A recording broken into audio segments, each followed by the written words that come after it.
Om Swastiastu. Sebelum saya mulai presentasi, izinkan saya untuk memperkenalkan kelompok saya terlebih dahulu. Saya sendiri, Nimade Julia, dan teman saya Nikade Purnama Dewi, Niluh Adelisa Puja Gayatri, dan Komang Ersa Santika Widiawati.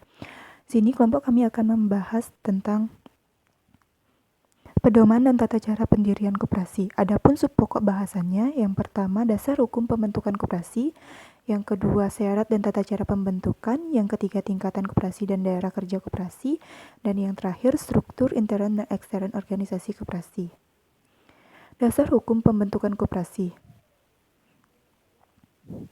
Pertama, Peraturan Pemerintah Nomor 4 Tahun 1994 tentang persyaratan dan tata cara pengesahan Akta Pendirian dan Perubahan Anggaran Besar. Yang kedua, Peraturan Menteri Negara Koperasi dan Usaha Kecil dan Menengah Republik Indonesia Nomor 01/Per/MTTKUKM/1/2006.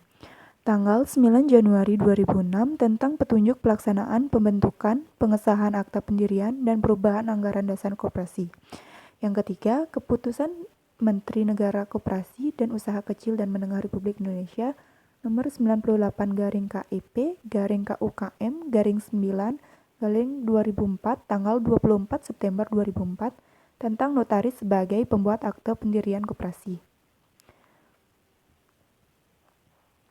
Yang keempat, Undang-Undang Nomor 25/1992 tentang Perkoperasian Koperasi, badan usaha yang beranggotakan seseorang atau badan hukum koperasi dengan melandaskan kegiatannya berdasarkan prinsip koperasi sekaligus sebagai gerakan ekonomi rakyat yang berdasarkan atas asas kekeluargaan, pasal 1 ayat 1.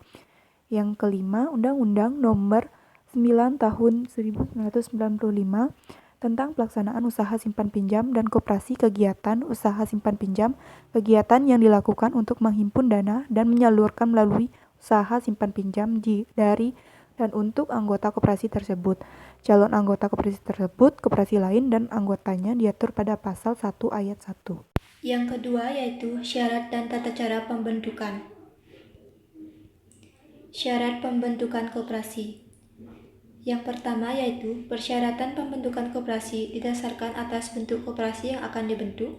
Yang kedua, pembentukan koperasi primer memerlukan minimal 20 orang anggota, sedangkan keanggotaan koperasi sekunder adalah badan hukum koperasi minimal 3 koperasi. Yang ketiga, koperasi yang akan dibentuk harus berkedudukan di wilayah negara Republik Indonesia. Yang keempat, pembentukan koperasi dilakukan dengan akte pendirian yang memuat anggaran dasar. Dan yang kelima, anggaran dasar koperasi minimal harus memuat beberapa hal berikut ini. Yang pertama, daftar nama pendiri. Yang kedua, nama dan tempat kedudukan. Yang ketiga, maksud dan tujuan serta bidang usaha yang akan dilakukan. Yang keempat, ketentuan mengenai keanggotaan. Yang kelima, mengenai rapat anggota. Yang keenam, mengenai pengelolaan.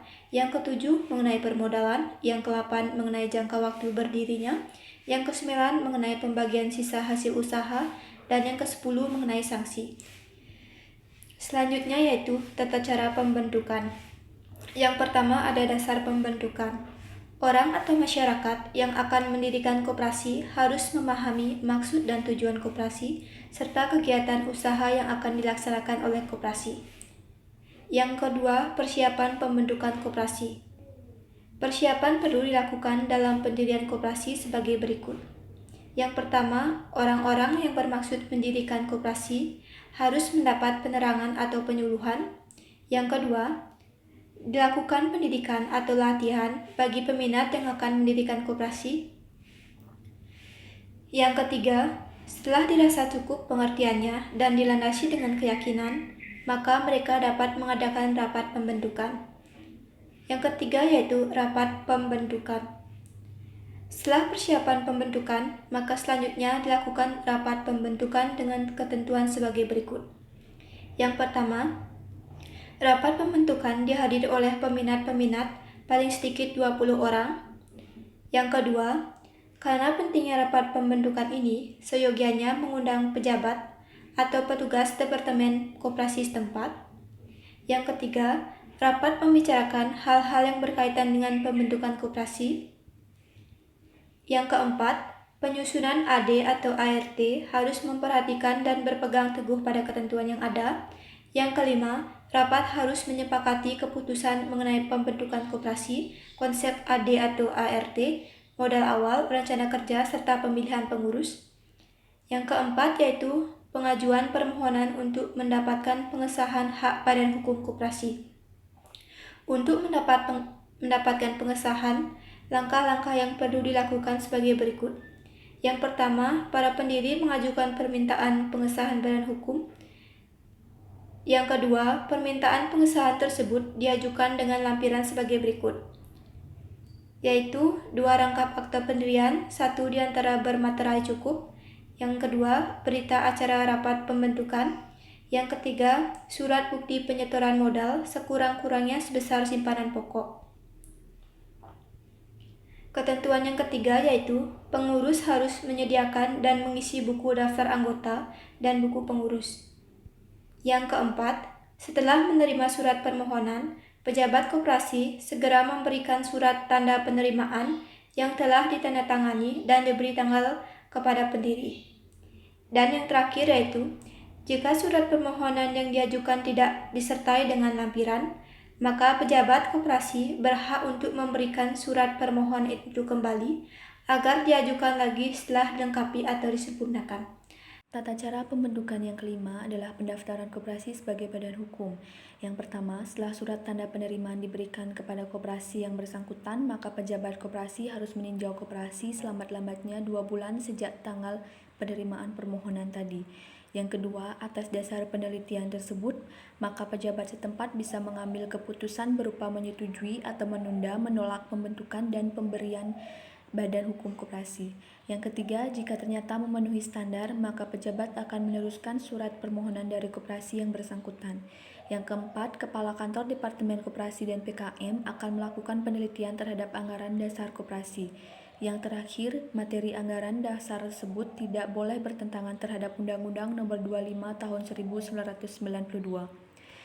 Yang keenam adalah pengesahan akte pendirian. Yang pertama, dalam waktu selambat-lambatnya 3 bulan sejak surat penerimaan, pejabat harus memberikan jawaban pengesahannya.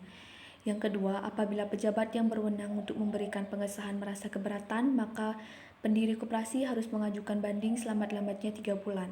Yang ketiga, apabila pejabat menganggap bahwa sesuai standar, maka akta pendirian akan didaftarkan sesuai dalam buku daftar umum. Yang keempat, buku daftar umum serta akta-akta yang disimpan dalam kantor pejabat dapat dilihat secara cuma-cuma oleh masyarakat umum. Yang kelima, badan hukum yang diperoleh memungkinkan koperasi untuk melaksanakan segala tindakan hukum termasuk hal pemilikan atas tanah dan bangunan. Yang terakhir, surat-surat yang diperlukan dalam rangka permohonan mendapatkan badan hukum koperasi tersedia pada kantor koperasi setempat. Sub yang ketiga yaitu tingkat koperasi dan daerah kerja koperasi. Tingkatan koperasi dibagi menjadi 2 yaitu tingkatan koperasi primer dan koperasi sekunder. Koperasi primer adalah badan usaha koperasi yang didirikan oleh dan beranggotakan orang-orang sekitar yang anggotanya terdiri dari minimal 20 orang. Koperasi sekunder adalah koperasi yang terdiri dari gabungan badan-badan koperasi serta memiliki cakupan daerah kerja yang luas dibandingkan dengan koperasi primer. Koperasi sekunder dapat dibagi menjadi yang pertama, koperasi pusat adalah koperasi yang beranggotakan paling sedikit 5 koperasi primer. Yang kedua, koperasi gabungan adalah koperasi yang beranggotakan minimal 3 koperasi pusat. Yang terakhir yaitu induk koperasi adalah koperasi yang minimum anggotanya adalah 3 gabungan koperasi. Keberadaan koperasi sekunder berfungsi untuk mendukung peningkatan peran dan fungsi koperasi primer. Daerah kerja koperasi. Menetapkan daerah kerja untuk suatu koperasi, koperasi primer dan tingkat organisasi atasannya merupakan suatu kebijaksanaan yang erat hubungannya untuk memungkinkan koperasi yang bersangkutan menjelma menjadi suatu kesatuan ekonomi yang efisien dan efektif. Pertimbangan-pertimbangan yang perlu dijadikan ukuran atau kriteria antara lain jumlah anggota dan calon anggota potensial lainnya yang akan dilayani oleh koperasi berdasarkan kebutuhan yang dirasakan oleh mereka ini. Yang kedua, jumlah produksi atau jasa yang akan ditangani oleh koperasi yang cukup besar. Dari keterangan di atas dapat ditarik kesimpulan bahwa ukuran daerah kerja koperasi harus memberikan kemanfaatan ekonomis yang maksimal kepada anggota-anggotanya.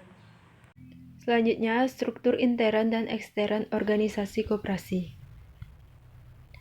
Struktur internal organisasi koperasi. Struktur internal organisasi koperasi melibatkan perangkat organisasi di dalam organisasi itu sendiri. Perangkat organisasi koperasi adalah rapat anggota, pengurus, pengawas, dan pengelola atau manajer. Di antara rapat anggota, pengurus, dan pengelola terjalin hubungan perintah dan tanggung jawab. Sedangkan pengawas hanya memiliki hubungan satu arah, yaitu bertanggung jawab terhadap rapat anggota, tanpa memberikan perintah pada perangkat organisasi lainnya. Hubungan tata kerja antar perangkat organisasi koperasi tersebut dapat digambarkan dalam suatu struktur organisasi seperti gambar berikut ini.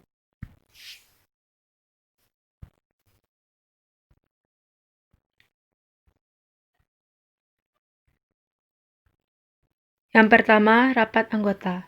Anggota memiliki kekuasaan tertinggi dalam koperasi yang terdiri dari forum rapat anggota, seringkali secara teknis disebut rapat anggota tahunan atau RAT. 2. Pengurus. Pengurus merupakan pemegang kuasa rapat anggota, sekaligus sebagai pelaksana kebijakan-kebijakan umum yang telah ditetapkan oleh rapat anggota. 3. Pengawas. Pengawas merupakan pemeriksa dan pengendali pelaksanaan kebijakan oleh pengurus.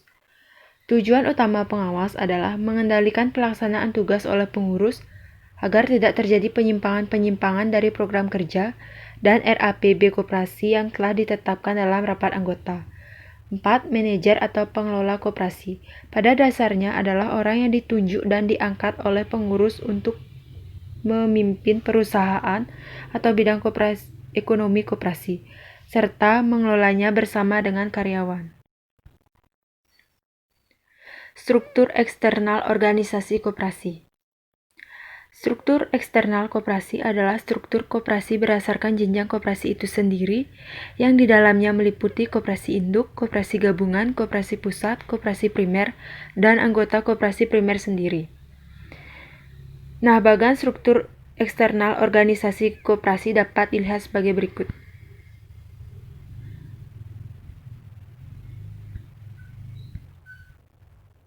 Yang pertama, koperasi induk atau induk koperasi adalah koperasi yang minimum anggotanya terdiri atas 3 koperasi gabungan yang berkedudukan di ibu kota negara. Fungsinya ialah sebagai penyambung lidah koperasi-koperasi yang menjadi anggotanya dalam berhubungan dengan lembaga nasional yang terkait dengan pembinaan koperasi-koperasi sejenis di negara lain.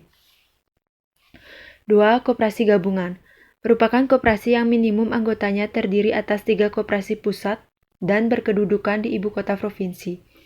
Tugas utama gabungan koperasi adalah menyediakan informasi bagi koperasi-koperasi anggotanya.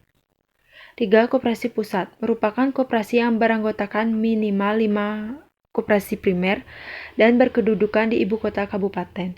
Penggabungan ini dilakukan secara horizontal, artinya semua koperasi primer yang sama bergabung menjadi satu. 4. Koperasi primer merupakan koperasi yang minimal anggotanya memiliki 20 anggota perseorangan yang bergabung dengan tujuan yang sama. Koperasi ini bukan kumpulan modal, melainkan kumpulan orang dengan kepentingan ekonomi yang sama. Baik, sekian presentasi dari kelompok kami. Mohon maaf apabila ada salah kata. Kami tutup dengan Paramasanti. Om Santi Santi Santi Om.